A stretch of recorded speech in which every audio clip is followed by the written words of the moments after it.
Look what the horses did. But it's something that is considered imperfection for a man, at least from my point of view.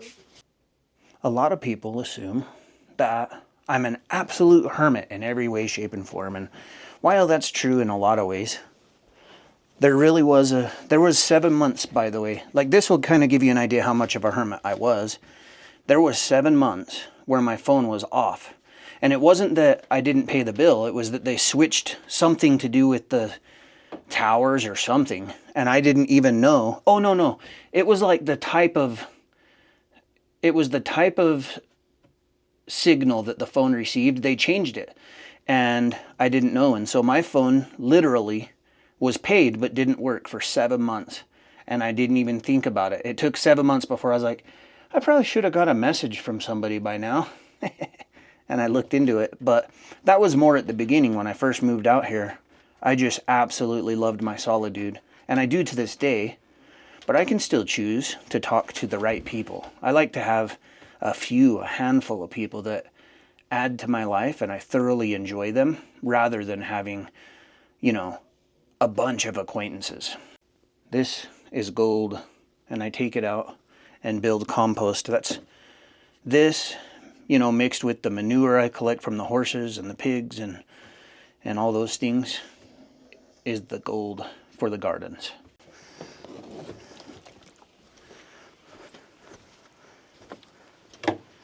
I think a lot of YouTube channels want to paint a picture of perfection, so they would never show you that they collect pee to add to their garden.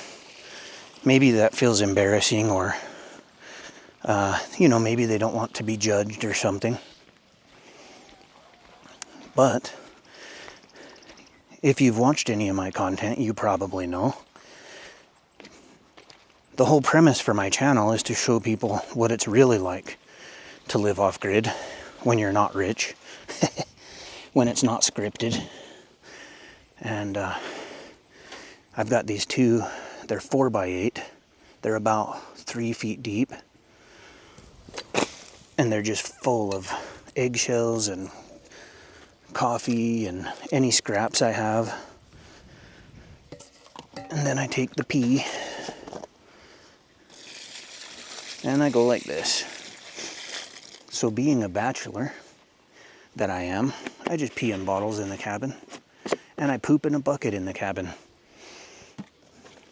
And I do have an outhouse.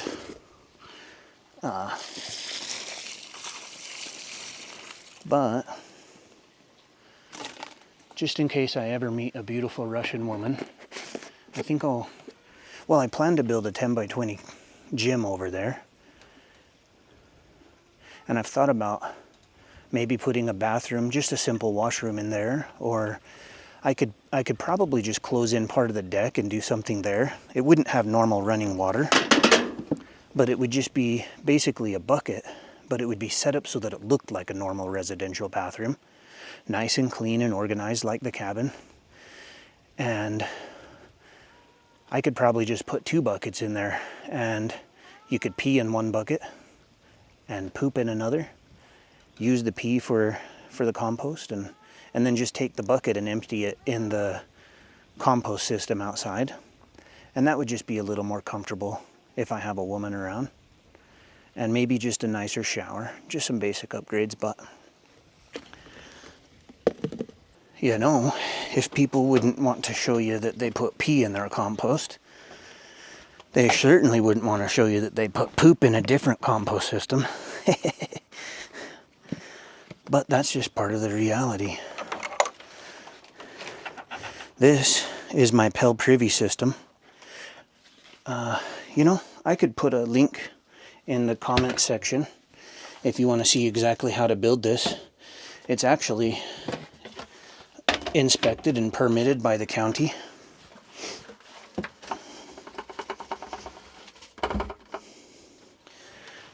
And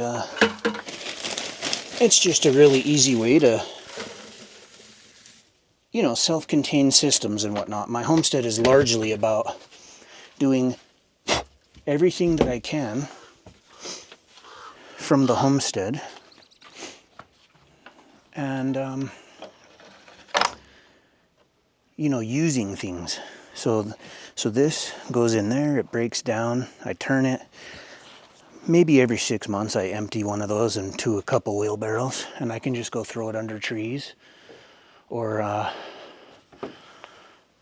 you know, anywhere that I'm not growing food. I keep it separate from the garden. Not that you necessarily have to.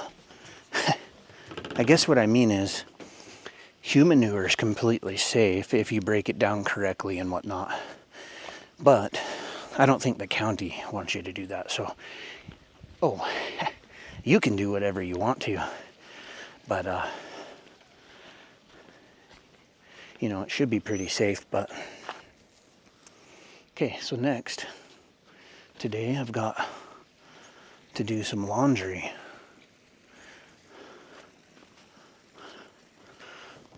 All right, so I watered the horses by connecting the power. This shop has power. This cord goes to a submersible pump in the cistern by the agricultural shed, and then it pumps water over to the container for the horses. And then I can switch it to fill up the container for the pigs. I can also use the water tower for that. But I'm gonna unplug that now. I don't need it. Oh, and that's how I filled this for the laundry as well. And I'm going to do the laundry, but first, I've got the garbage from under the sink in the kitchen, and I only throw like paper items and whatnot into this garbage. And however, you know, sometimes if it's just like paper towels and things like that, and I've got branches and things to burn, I'll burn like really light paper stuff. But everything else just goes into these containers to the dump, and it's the hottest, driest part of the year right now. So I'm just gonna go toss everything into a can that'll haul to the dump.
Oops.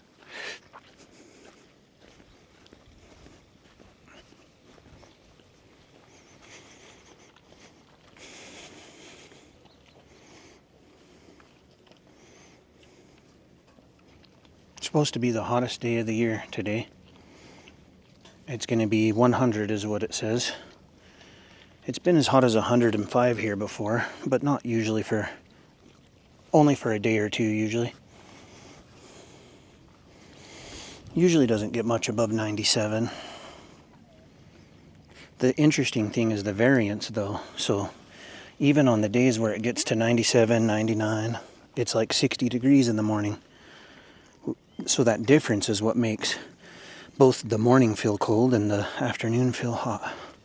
It's not the same, you know, as waking up with an 84 and then it gets up to 94. So another addition to the homestead that I'm planning on is I think I'm going to get a washer soon so that I can just wash things more regularly.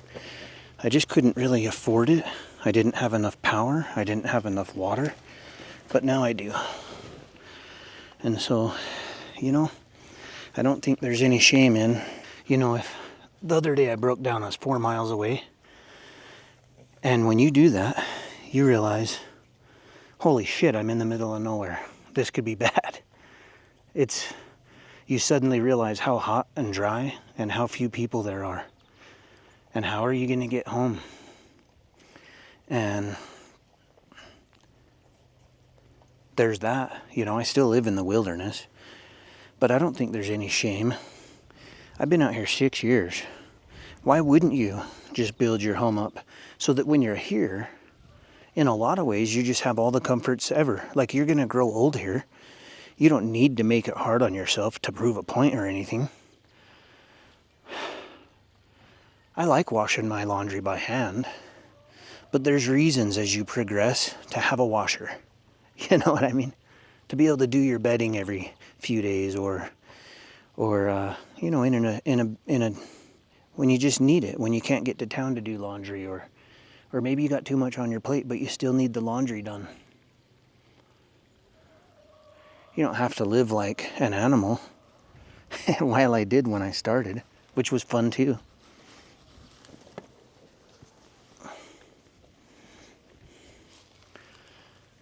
I've got a dryer on the deck, and I use it, but this is way quicker. These will be dry in an hour.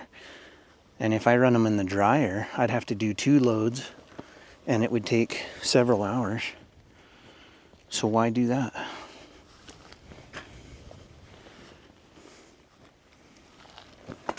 Sometimes you just have to be logical. Like, I've got chickens, but there's a line you draw, you know. Some people say, why don't you raise all your own chickens? Why don't you raise all your own meat? Why don't you?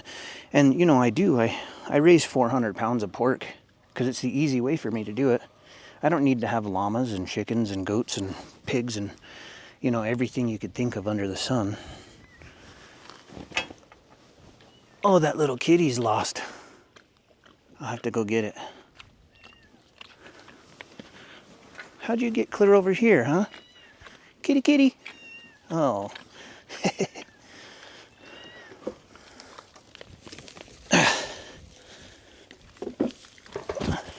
Kitty, kitty.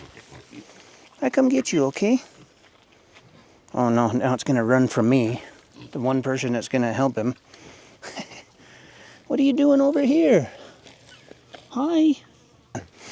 These little guys are so feral. He did not like it when I got him. He was gonna bite me. Huh. Oh, you're okay. It's okay. It's okay. It'll get me. Look at this cute little bugger, though. They're so feral. Okay, I'm gonna sit you down. Go get your mama. Oh, wrong way, you goof.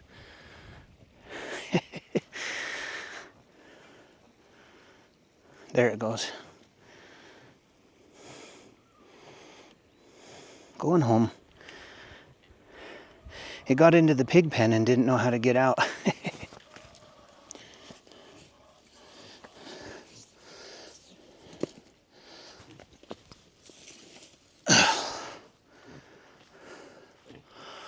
Okay.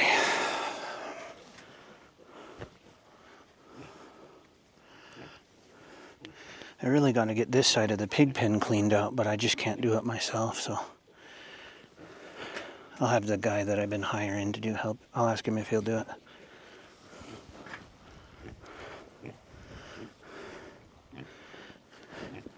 I've had to be so careful for a long time for my back. I'm sure it'll heal eventually, and then I'll just stop tearing it up so much. So this is the hottest, driest point of the year. It's going to be 100 degrees today, which is probably the hottest day of the year. as you can imagine, living somewhere where it's pretty dry anyway, the driest part of the year is pretty dry, you know? And something I've talked about is that during monsoon season, and there's a monsoon coming possibly this week, the pond will fill in 30 minutes. That's 4,500 gallons in 30 minutes. This pond, other than the time that I drained it because I used it for the footings for the cabin, has held water 365 days of the year since I installed it. That means that it holds water all the way until the monsoon season. It doesn't stay full, but there's still water in it, enough to keep fish or whatever, until it rains hard again. And I think about a month ago, the dogs and cats, they like to drink out of this bog filter sometimes, and they punctured it. And so the pond lost water, and I found that this was leaking. And so I added 300 gallons, I think, for the first time ever. And as you can see, since it got sealed again, everything's fine again. That's still a lot of water in there. And, well, it's going to rain soon. And we are approaching monsoon season, as dry as it's been. But, you know, people would tell you, and we're in a drought. But it is possible to maintain a pond like that. In fact, I have plans to make a lot of improvements on that pond, such as putting up posts and more coverage. I might just full out cover that thing, just so it doesn't evaporate at all. Anyway, in addition to the compost video that I was going to share with you guys, I'll pin another link that goes to the water pillar on my website, so you can read about my underground water cisterns, how I rain harvest, how I filter water, how I built the ponds, and kind of the plans for the future. And there's even videos from the last few monsoons, and they're pretty nuts if you want to see that. So I've dug swells and ditches and berms all around the homestead. I've even got demi-lunes that are, you know, crescent-shaped pockets where water can fill and hold water. Those areas hold water for 6 months out of the year easy. I think if I double their size, they'll hold it for a year. And I harvest a huge amount of water for livestock and agricultural use with just some simple ponds that are strategically placed around the homestead that benefit from the topography. And then I have metal roofs on the agricultural shed, on the shop, and on the cabin. And while I don't have gutters on the cabin yet, I'll harvest my drinking water from all of those surfaces. And the agricultural harvests water into a cistern that's underground. The shop has a cistern on one side and then 600 gallons of IBC tote storage on the other. And I'll build another system for the cabin soon. Anyway, if you're interested in seeing my 77 C10 farm truck, I put a 73 cylinder head on that, by the way. If you're interested in seeing that running, subscribe. That'll be going soon. As well as, you know, there'll be monsoons. The fence is getting done. There's just a lot of interesting things going on right now, so subscribe if you'd like to check those out. Oh, and go visit all the free resources on my website.